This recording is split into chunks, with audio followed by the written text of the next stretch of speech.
嗨，大家好，我是 DJ 汉堡。那么这一期来跟大家交流一下，为什么作为一个北京人要旅居山城，同时做一个北京、重庆的生活对比。因为我在重庆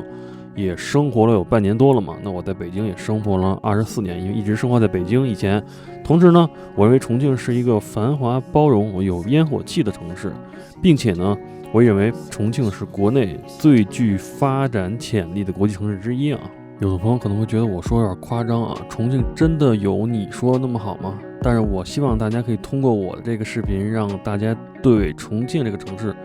有一个新的理解啊，以一个北京人的视角给大家分析一下重庆这个城市。相信没有来过重庆或者不是在重庆长大的朋友，从一个平原城市来重庆，会觉得重庆这个城市的景观真的是非常非常的独特和震撼啊。那作为一个北京人，平原城市长大的孩子，第一次看到重庆这个夜景，我觉得，等会儿北京不是才是首都吗？怎么感觉重庆像是首都？我只是说这个夜景非常的繁华啊。其实当时在找属于我的第二城市的时候，我就在想，肯定这座城市要有完全和北京不一样的地方，也要有和北京相似一些的地方。那么重庆这座城市和北京的不一样，我相信大家在看到我拍的这些夜景的视频的时候，已经非常能明显的感知出来了。重庆呢是一座两江交汇的特大城市啊，它同时又是全球最多人口的行政区城市啊。重庆行政区内有3000多万的人口啊，是全世界最多人口的行政区城市啊，它比北京市还多了1000多万。当然了，重庆这个行政区范围它非常大，你可以跟国内任何一个省来做对比了。这是因为当年这个建设三峡水库，把湖北西边山区的很多的城市给划到了重庆，所以这是造成重庆人口非常多的其中一个原因之一啊。当然它主城区的人口密度也是很高的。那么刚才说了，重庆和北京最不一样的地方，它就是一个山水城市、山地城市。那么它相同的地方在哪儿呢？那么相同的地方，作为一个北京人，我更在意就是它的历史文化感啊。重庆和北京，你可以在维基百科上查到，它都有3000多年的建成历史了，所以他们的历史其实的时间是差不多的。你在这座城市呢，尤其是市中心，都能感受到这个古代啊、清朝啊、民国啊、解放以后、改开以后，包括现在这个00左右年代发展的这个，无论是城市的建筑还是城市文化，你都会看到。所以在一定程度上来讲，重庆这个城市呢，比北京有着更为繁华的城市街景和夜景，但是呢，又比北京这个城市，现在的北京这座城市有更多的烟火气，这在我后续有给大家一一说明的。那么关于重庆的烟火气呢，一会儿给大家看几个重庆观音桥9街的片段啊。首先给大家看一下周五晚上6点15左右的观音桥地铁站的人流量啊。观音桥你可以理解为北京的三里屯啊，你可以看到这个进出站已经是拥堵了，滚梯上也是人流也是非常大。一出站呢，可以看到这个已经是挤得快动不了了，而且这刚刚是晚上的6点15、6点半左右，就已经是这种人流量啊。重庆这个城市的实体经济非常非常好，你来到重庆会发现它的实体经济是非常非常不错的，和北京现在实体经济相比，大家可以非常明显的看出差距。底商都是吃的，北京的这种居民底商是不让干餐饮的啊。你看这也有外摆，北京要这种外摆肯定是要收摊的。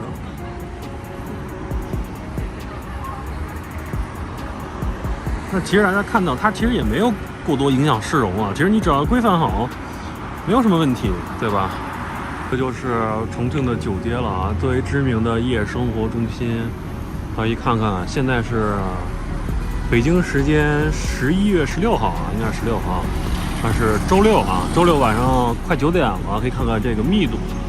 那么可以对比一下北京三里屯是什么个状况呢？大家可以自行去对比一下，可以看看它这个底商的这种实体经济还是非常不错的。这个我在剪视频的时候才发现啊，One Third 好像在9街也有开店了。One Third 在北京是非常非常知名的店啊，但是他现在在北京也关门了。目前是一个老板叫 Bin 啊，那个新店。现在大家已经能通过我拍的9街9点多钟的视频来判断重庆的夜生活经济有多好了。那么这还仅仅是晚上9点多钟，那我相信晚上12点钟的人流量会更多。同时大家也可以发现啊，重庆夜生活实体经济的模式也是非常多样的。我们一看到有这种底商的这种形式，也有看这种综合楼宇的形式啊，包括我这录的视频也给大家录了。那比如说这栋楼就非常明显的这种酒街特征啊，它有3层楼，每层楼都有各式各样的小酒吧，一共有3层楼。当看到这栋楼的时候，我有点想起了北京的当时工体西路有个叫糖果街区，它在地下1层也是整个1层全是各式各样的小酒吧。所以说酒街的夜总会啊、俱乐部、酒吧，它的种类是非常丰富多样的啊，不同各样的这种形式。而且你可以看到它这个整条街上，不光有说这个酒吧啊 live house， 它也有各种，比如说卖宠物的、卖吃的都是很常见。它有卖宠物、卖小宠物的，小猫小狗的也有，然后也有这种摆摊的。你可以看到啊，这个就是9点多钟的酒街。那其实我认为它跟18年那会儿，就是工体西路相对鼎盛时期的这个人流量已经差不多了啊。18年工体西路你出来人也就差不多这么多，而这刚刚只是9点多钟啊，兄弟们。如果12点钟，那完全是不一样的状况，因为大家知道这个夜生活都是12点钟才是最热闹的时候。这12点钟到3点，一般4点钟、5点钟就开始是散场了。当然了，酒街这个夜生活我会再找一天时间啊，因为毕竟现在岁数也不是非常年轻的岁数了，我现在对这个酒吧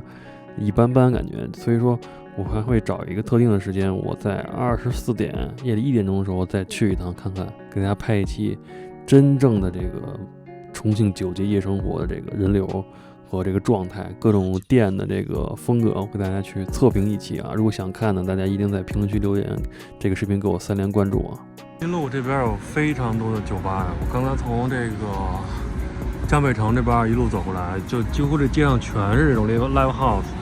包括 club 都挺多，酒吧都挺多的，清吧啊，包括闹吧、夜店都非常多。这个应该还不算重庆最为聚集的这种夜生活的聚集区啊，最热闹还是酒街啊，环银桥那边。那么相信大家看到这个视频片段就知道我要说什么了，这也是我喜欢重庆原因之一啊，就是重庆这个城市不禁摩、不限制摩托车上牌，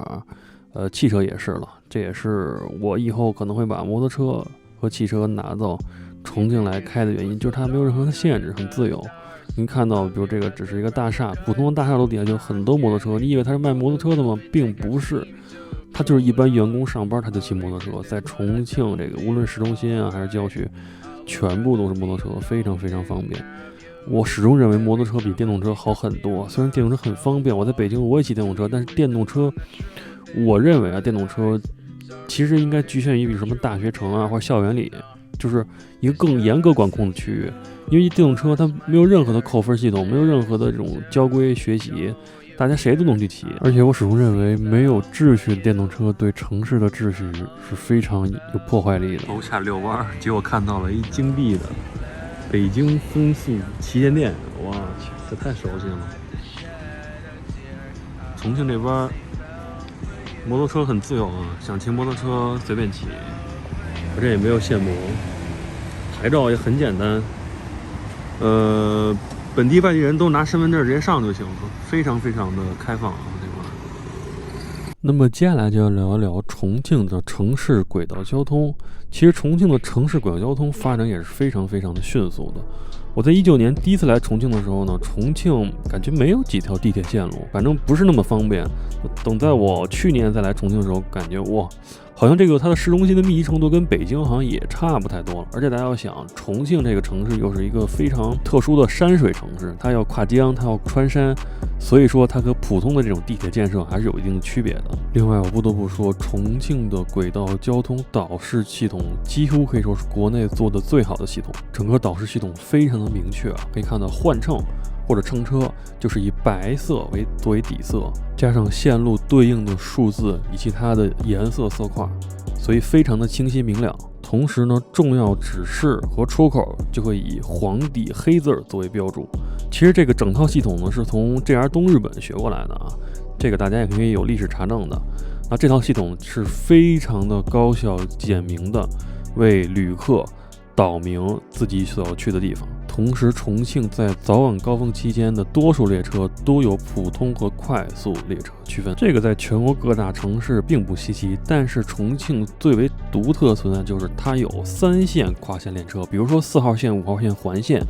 3线连在一块又是直快车，那以往从你家到单位可能需要换3趟车，那这样1趟都不用换了，你的通勤效率会大大的提高。如果大家感受过东京的轨道交通，那么就会发现重庆和东京的轨道交通有非常多的相似之处同时重庆轨道交通的很多细节做得非常好。比如说在轨道交通里可以弹钢琴，这个算吗？开个玩笑啊！重庆的轨道交通它的地下空间有很多的活动，可以看出来重庆轨道交通一直在丰富它自己的这个地下的空间。同时你可以看到重庆在用栏杆控制早晚高峰的人群，让大家有序的排队。其实这是一个很好的管理方法，以防大家一窝蜂的聚在门前。同时你可以在列车上看到有放大件行李的这种货架，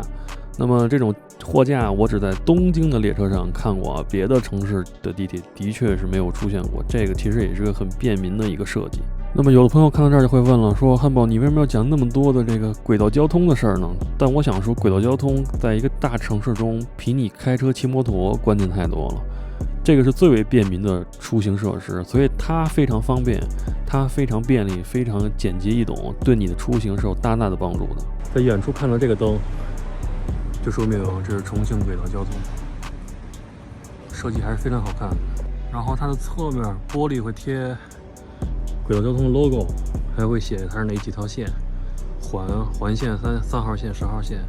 然后写上它的站。其实这个我觉得可以设计成跟那个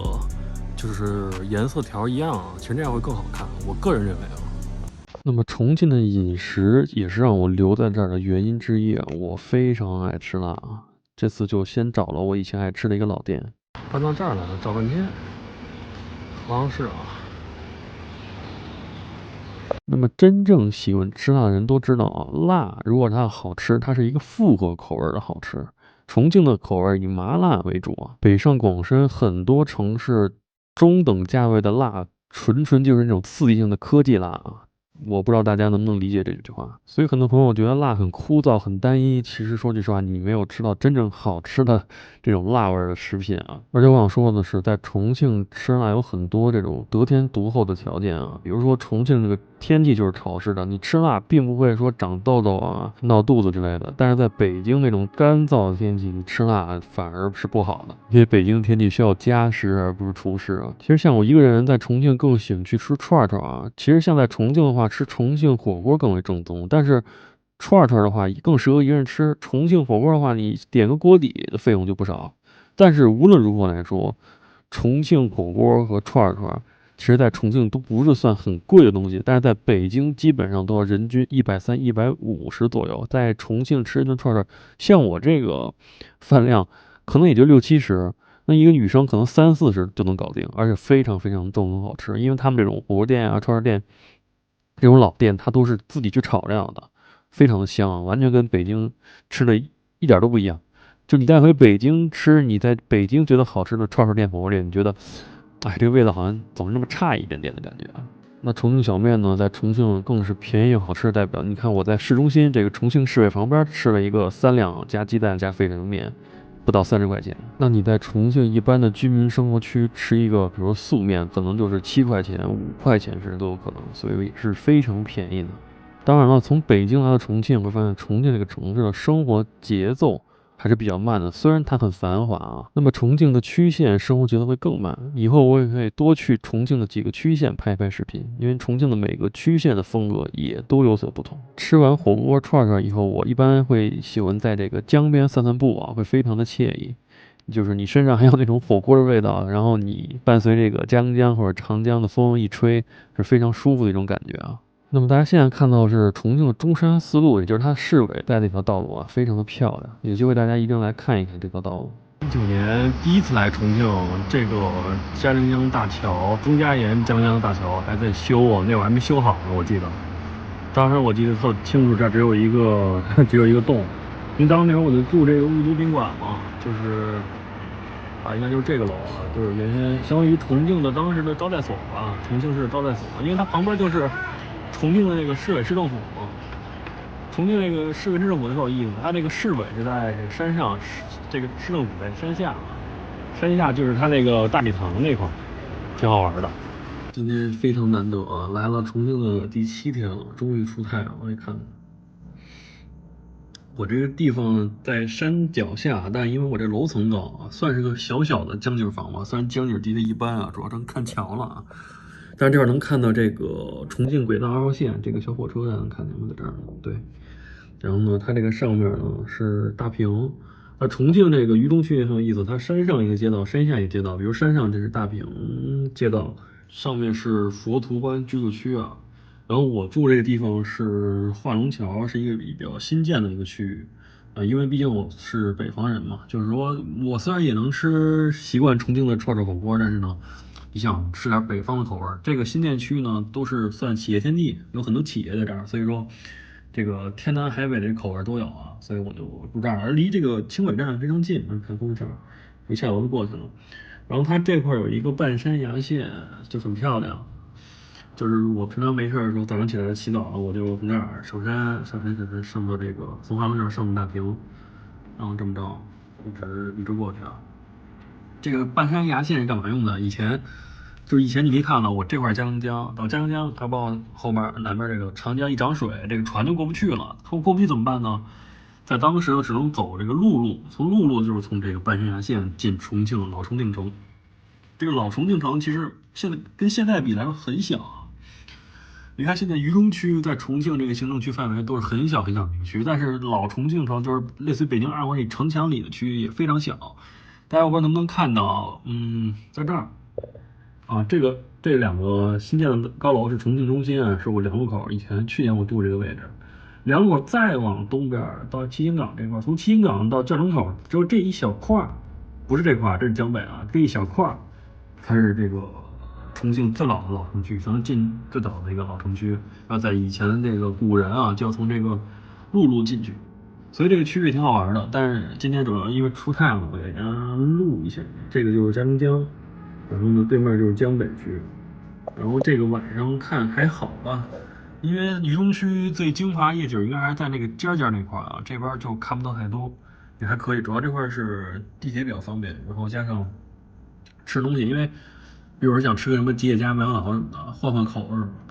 就他们重庆本地人吃这个的确吃不太习惯。你可以看到，如果说你这是属于渝中啊，虽然也属于渝中，但属于渝中的这个新区，比较新的地方。你要住什么2路口啊，住这个教城口啊、七星岗啊这些地方，你可以看到，3号线来了，你可以看到这个全是那种老的那种什么串啊、火锅啊、小面啊。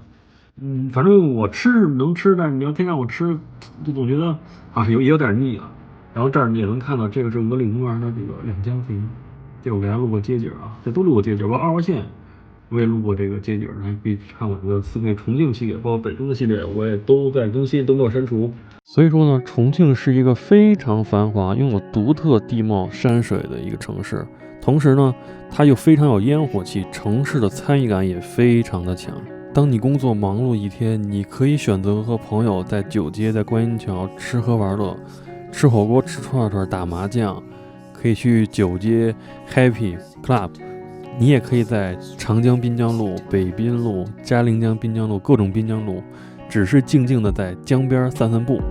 是完全不一样的感受。但这些都是重庆的生活，所以在我眼里，重庆是一个能动能静的城市。动可以是重庆的各种夜生活、各种娱乐方式，非常的丰富多样，你有各式各样的选择。而静呢，可能你就只是在江边各种滨江路看看重庆这座城市的夜景，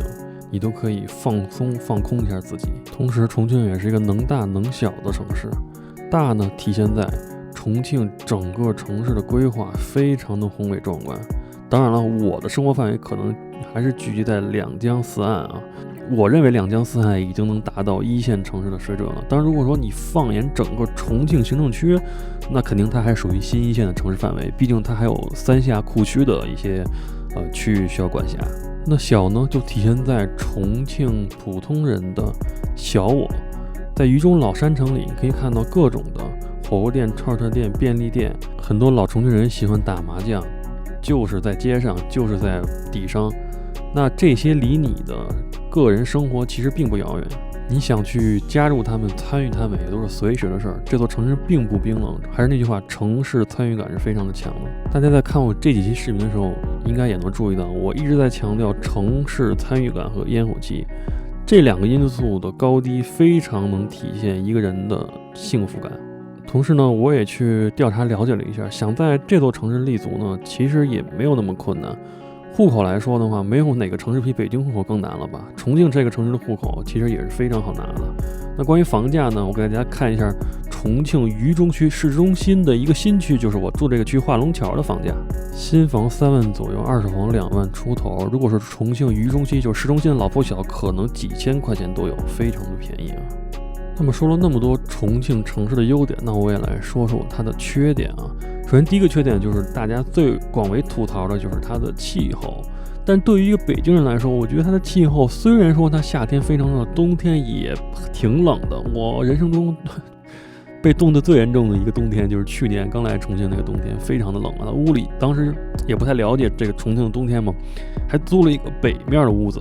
所以在重庆最冷的时候冻得直打颤啊！当时租了一个北面的屋子，但后来我这次没看我就租了一个东面的嘛。但是就算再冷，重庆的温度也不会低于0度以下。同时，重庆这座城市呢，空气质量是非常好的。虽然它冷，虽然它热，但是它空气质量，比如说我住这半年，很少有超过空气质量大于50的情况，大部分就是20、30，一直属于优的状态。